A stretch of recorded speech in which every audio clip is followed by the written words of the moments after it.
Emang bener ya kalau udah divaksin nggak bakal kena corona katanya gitu?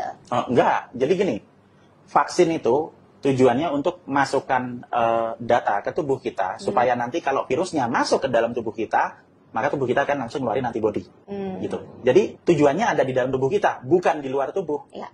Jadi kalau kita sudah punya pernah divaksin atau lewat infeksi alami, karena imunisasi atau memberikan kekebalan kepada manusia itu bisa lewat dua cara. Satu lewat vaksin, dua lewat infeksi alami. Bedanya apa? Kalau lewat infeksi alami ya sakit dulu lah seminggu, sudah itu antibodinya keluar. Kalau vaksin nggak sakit, tapi keluarnya lebih lama, 2 minggu baru keluar. Sudah vaksin. Nah, sesudah ada data di sel memorinya, maka pas kapan saja kita kena untuk infeksi yang kedua, ketiga, keempat, ke-50, ke-400 misalnya. Maka begitu mereka masuk, virusnya masuk ke dalam, ya langsung ditangani sama antibodi dalam waktu 24 jam. Bukan dalam 7 hari, bukan dalam 14 hari. Itu inti dari ilmu kekebalan atau imunologi. Jadi pertanyaannya kalau misalnya saya sudah divaksin, apakah saya bisa kena virus lagi? Pasti kena virus lagi. Nggak mungkin enggak. Orang virus ada di mana-mana ya? Ya, virus ada di mana-mana. Nah, cuman kalau nanti misalnya masuk ke tempat kita, ya nggak akan membuat kita sakit. Langsung keluar antibodinya. Dan pada saat antibodinya keluar, apakah bisa nular? Ya nggak nular, virusnya dihabisin sama antibodinya. Selesai. Seperti itu. Syarat utama untuk vaksin adalah harus dalam kondisi sehat. Kalau sakit gimana? Ya ditunda sampai sehat. Kalau yang virusnya bermutasi, ini kan kita suka dengar virusnya bermutasi menjadi lebih ganas, itu gimana? Ya, nah kita harus lihat dulu mutasinya mutasi di mana. Jadi kalau saya bayangkan cangkir ini virusnya, kemudian ini bayangin aja sih, ya kan? Ini yang spike S-nya nih di sini kan, spike S-nya. Jadi yang kalau virus gini terus ada duri-durinya itu kan. Ini bayangkan ini spike S-nya. Nah, yang dinamakan mutasi kita harus tanya mutasi di daerah mana. Kalau yang ada sekarang seperti B117 itu menunjukkan bahwa virus ini punya variasi yang berbeda di sedikit di bagian reseptor binding domainnya, di bagian spike S-nya, di sini saja. Mungkin saya perlu tisu di situ, oke? Nah, supaya akan lebih jelas, oke? Ini sih tisu, terus kemudian ini tak jilat, gitu. Biar nempel. Di sini, biar nempel. Iya, kan? iya. Saya punya 2, oke? Dua virus. Sekarang perubahannya di mana? Perubahannya ada di sini saja. Jadi mutasinya hanya terjadi di spike S. Apa perbedaannya ini dengan ini ya? Yang satu ini mengalami perubahan, yang sini tidak. Tapi keseluruhan dari dua ini tetap satu gelas toh, tetap virus yang sama. Iya. Sehingga yang terjadi apa? Kalau misalnya yang masuk ke tubuh kita virus ini, katakanlah belum bermutasi. Sebelum 14 Februari itu tidak ada infeksi B117 itu tidak ada, ya kan? Terus ini masuk ke tubuh kita, plak gitu kan. Kemudian nanti tubuh kita akan merespon antibodi terhadap keseluruhan gelas ini kan. Nah, antibodi itu jangan dibayangkan satu gelas, satu antibodi huruf Y ini nempel bleng gini itu enggak. Atau mungkin dia hanya nempel di protein ini, tidak. Antibodi akan nempel ke sini, nutupin ini semua, seperti semut. Iya. Jadi bayangkan semut ngerubungin ini semua, ada di sini, ada di sini, ada di sini, ada di sini gitu kan. Tapi semutnya ini spesifik terhadap setiap bagian protein atau asam amino dari setiap tempat yang ada di sini. Nah, ini masuk, kemudian nanti akan direspon antibodi, ngerubungin semut. Nah, kemudian sudah itu kan kita kebal, punya data sel memori toh, ingat tadi? Ya. Nah, kemudian ini masuk virus yang baru. Yang terjadi apa? Antibodi yang tadi akan keluar, nyerubungin ini semua kecuali yang berubah ini toh. Karena nggak cocok. Karena nggak cocok. Apa yang terjadi sesudah berhubungin di sini? Ya sesudah ada ikatan virus dengan antibodi di sini, maka nanti akan ada makrofag gede banget makan, bleng gitu. Sudah itu virusnya hancur. Dan nanti dari makrofag yang sudah dimakan itu dia akan mengeluarkan potongan-potongan virus yang sama seperti tadi, termasuk potongan ini tadi. Dia akan keluar, ini nanti akan mancing antibodi lagi untuk mengenali.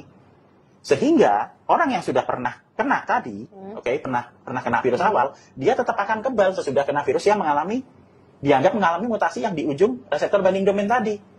Dan kemudian minggu depannya, maka tubuh akan mengeluarkan anti untuk potongan kecil ini. Antibodinya antibodi spesifik untuk ini. Berarti kalau tadi misalnya ini 100% sama toh masuk.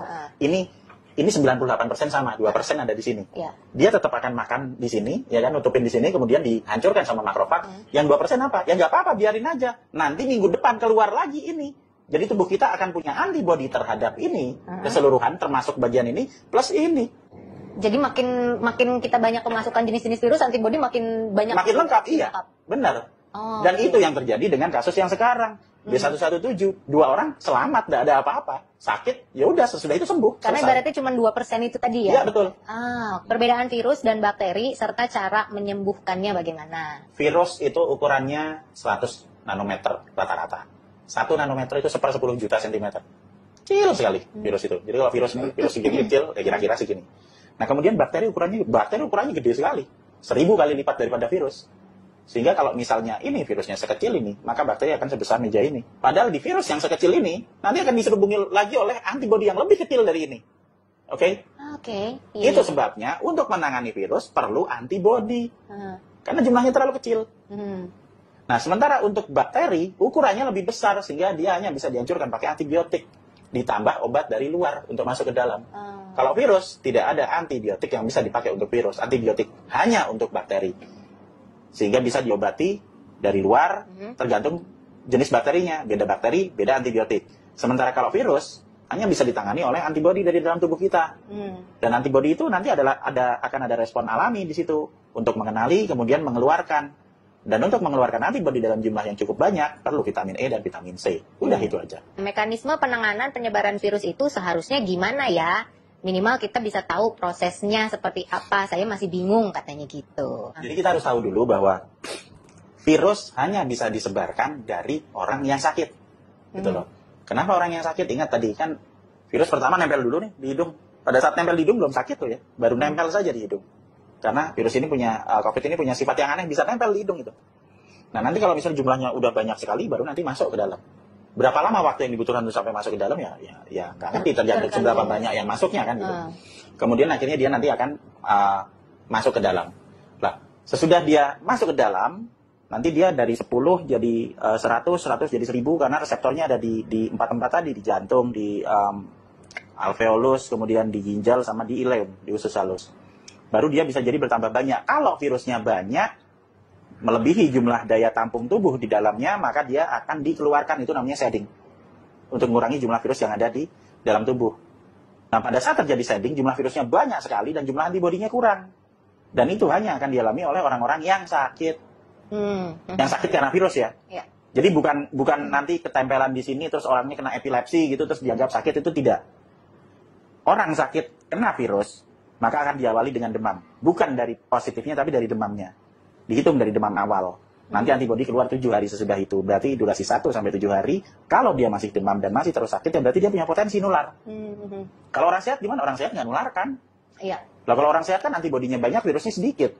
Lah udah dimakan sama antibodinya, lah terus apa yang mau ditularin? Iya. Kalau orang sakit antibodinya sedikit, virusnya banyak. Sehingga dia akan disedingkan. Nah, di mana lokasi yang banyak orang sakit? Ya di rumah sakit. Sehingga penyebaran paling banyak di mana? Ya di mana ada tempat banyak orang sakit. Nah itu. Nah kalau orang sakit supaya dia nggak nyebar-nyebar gimana? Ya di rumah. Makanya disuruh istirahat di rumah gitu. Supaya nggak nyebarkan. Nah kalau misalnya dirawat di rumah, apa yang harus dilakukan? Ya tetap kita rawat seperti biasa. Jadi ya dikasih, ingat ya, virus hanya bisa ditangani pakai antibodi. Antibodi bisa dinaikkan pakai vitamin E, vitamin C. Terus istirahat. Makan, minum yang normal. Kemudian sering bersihkan lokasi tinggalnya yang sakit. Jadi sering ngepel lantainya sehari sekali, terus spray sama sarung bantal gulingnya itu juga sering dicuci. Nah itu yang bisa dipakai untuk nangani. Nah kalau misalnya kita keluar gimana? Kalau keluar ya kita pakai masker gitu kan. Tapi maskernya jangan dipakai terus-terusan. Kenapa? Karena kalau kita di dalam lingkungan kemudian ada banyak sekali virus di situ, nanti nempel di maskernya, maka yang terjadi kalau dari samping kita bernapas gini, virusnya nempel di masker kan ya, kita bernapas masuk keluar gitu aja kan ya, lama-lama kita jadi kena di sini. Jadi yang bagus kalau kita pakai masker sesudah selesai dari kerumunan itu ya dicuci, pulang ke rumah dicuci, ganti lagi. Nanti pulang dari rumah cuci hidung pakai garam untuk melepas jadi resiko ketularan dari maskernya karena nggak pernah diganti hilang karena dicuci ya toh, karena kita sering ganti masker. Terus nanti cuci hidung pakai air garam untuk melepas virusnya.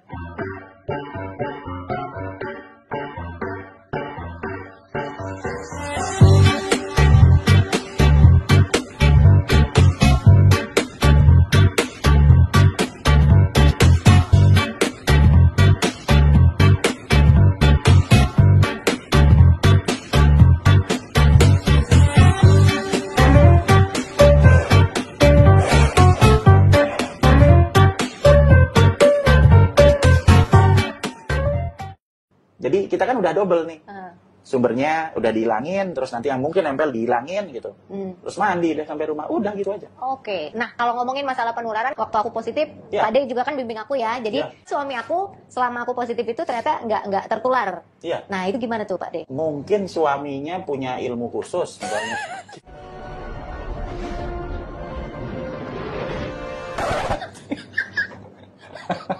Iya. Jadi nggak gini. Jadi ingat loh, pas waktu Terina tertular kan pasti ngambil swabnya kan dari hidung. Dari hidung ya. Oke, dari hidung, oh akan kebaca positif. Oke, tapi kemudian mengalami demam juga. Ingat kan, mengalami demam juga beberapa hari. Kalau kita hanya mengacu kepada infeksi single, satu virus saja, ya mungkin kita akan bisa berasumsi bahwa, oh Terina kemarin emang ketularan COVID dan sedang dalam posisi shedding, kan gitu. Kalau dulu kita pernah bikin video juga kan Pak De yang cerita tentang kalau orang sakit itu, demam itu, flu, bersin atau apapun, jadi penyebabnya bukan cuma satu hal kan, jadi belum tentu virus tok gitu. Iya, bisa Jadi banyak. bisa demam itu kan bisa disebabkan hal yang lain kan Iya. Pak De. Nah, kalau misalnya demamnya kayak Terina misalnya tadi kan, 4-5 hari terus-terusan gitu kan, mungkin itu karena virus. Permasalahannya adalah virus yang menyerang di saluran nafas itu tidak hanya COVID saja.